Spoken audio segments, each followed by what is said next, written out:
Last month, the U.S. Department of Veterans Affairs launched its Community Care Program, a major expansion designed to give veterans access to private doctors to decrease wait times for health care.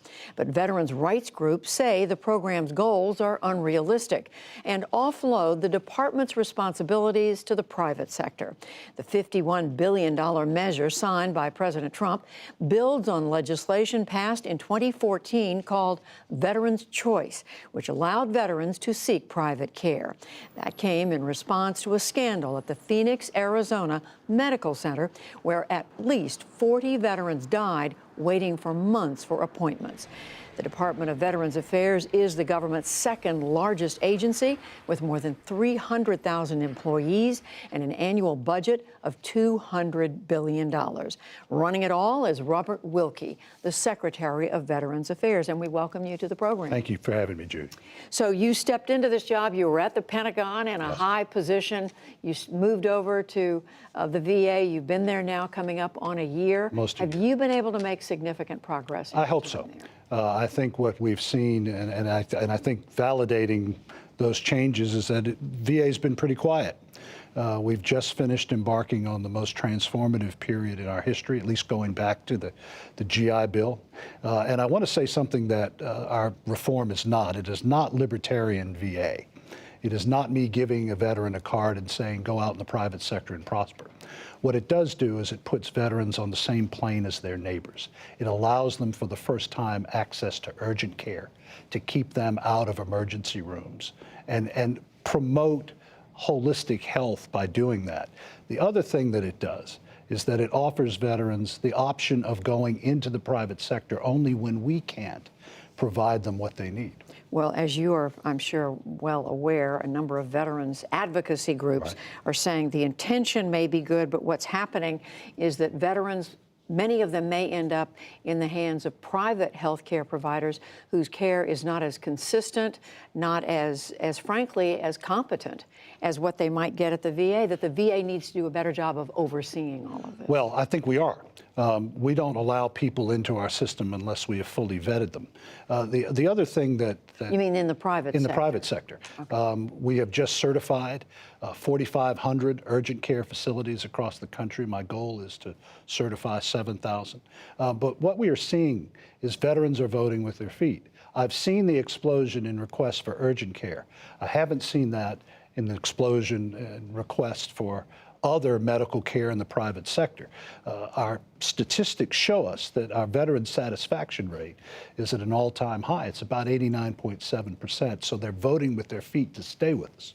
But at the same time, you have veterans groups, you know, we talked to them. Right. A number of them are saying the responsibility here ultimately lies with the VA, and they want to make sure the VA isn't trying to push this responsibility off on somebody else. Well, it's an interesting argument because it's a variation on the privatization argument, which was raised when Mission was brought up in the Congress. And this is an act that only had 4 negative votes in the United States Senate.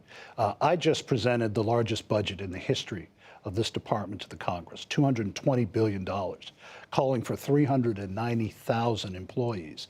That's a very strange way to privatize care. I think we're expanding care, and we're expanding care in a good way. Mental health, yes. A big part of this story that we're talking about. Mental health problems for veterans, we know, are still enormous in this country. Suicide rate among veterans has stayed at a disturbing number, 20 a day. Why has that been so hard to tackle? I think it's been hard to tackle because the majority of those veterans who are taking their lives are not part of the VA system. Now, some of them are on active duty. Some are in the Guard. A significant number come from the Vietnam era and have never had any contact with us by their own volition. Our job is to do a couple of things. One, it is to begin a national conversation. And if we just focus on the last tragic act in a veteran's life, we're never going to get anywhere. We have to look at mental health. I've said that we're not even at the Sputnik stage in this country when it comes to talking about mental health.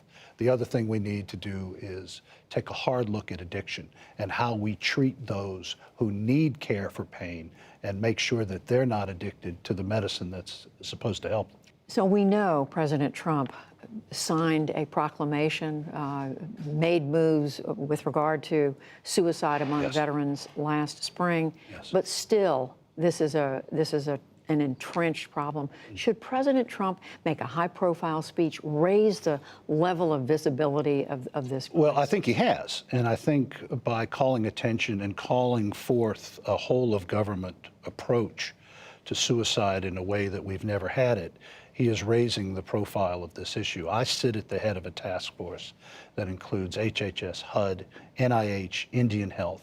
And the goal is to have this national conversation at the end of the process, open the aperture in terms of financial and educational support to all elements in the country, tribes, states, and localities, to help them, help us address this issue. One thing we are doing, though, that has changed, we provide same-day mental health services. We've spent tens of millions of dollars on outreach. We are taking it seriously. It is our #1 clinical priority. A piece of this, as you know, is homelessness. Yes. It's one of the ways those with mental illness deal with what they're going through. And President Trump made a comment not long ago. Wasn't just talking about veterans. He was talking about homelessness broadly. When he described it as a new phenomenon. He said it's only been around for 2 years. He described it as something almost politically aimed at him. Do you agree with his interpretation? Well, I agree that homelessness is part of this continuum that we have to deal with when it comes to not only taking care of our veterans, but also in addressing suicide. But that it's new? Well, no, I wouldn't say that it's new, but I will say that the numbers have gone down. Several years ago, we were looking at hundreds of thousands on the street. Today, we're looking tragically at about 40,000. But cities that you know very well, Atlanta, Houston, New Orleans, have eliminated veterans' homelessness by getting in partnership not only with the VA, but with charities and non-governmental organizations. Most of our homelessness is concentrated in one area of the country, and that's the West Coast. But do you feel progress? Oh, much progress. 40,000 compared to the hundreds of thousands a few years ago is progress, but we still have to work on it. Women, they are the fastest growing demographic in the U.S. military. More women serving in combat Absolutely. than ever before. That means more women becoming veterans, coming Yes. out of the purview of the VA. Again, what we're hearing from some of these veterans groups is veterans tell them when they go into a treatment center, they often feel disrespected. They even feel hostility toward them. At the same time, a month ago, there was a study done by an internal government watchdog group that found more harassment of women and men at the VA over a recent 2-year period than any other government agency. Well, pull that together. Right. Well, if you look at that study, that harassment is not coming from VA employees.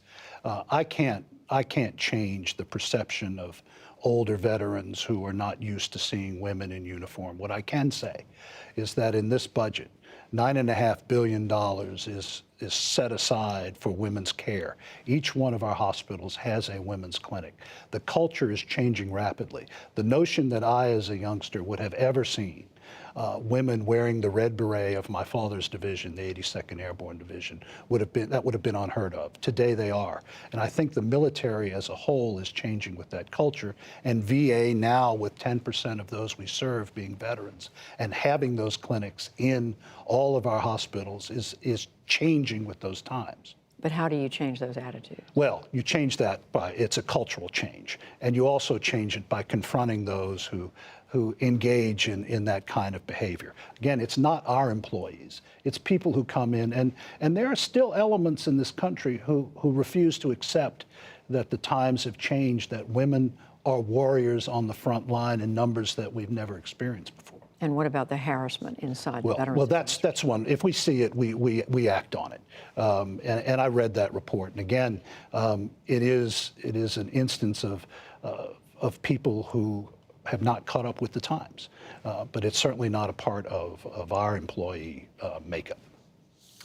Robert Wilkie, who is now coming up on 1 year as Secretary of Veterans Affairs. Thank you very much. Thank you, Judy. Thank you very much.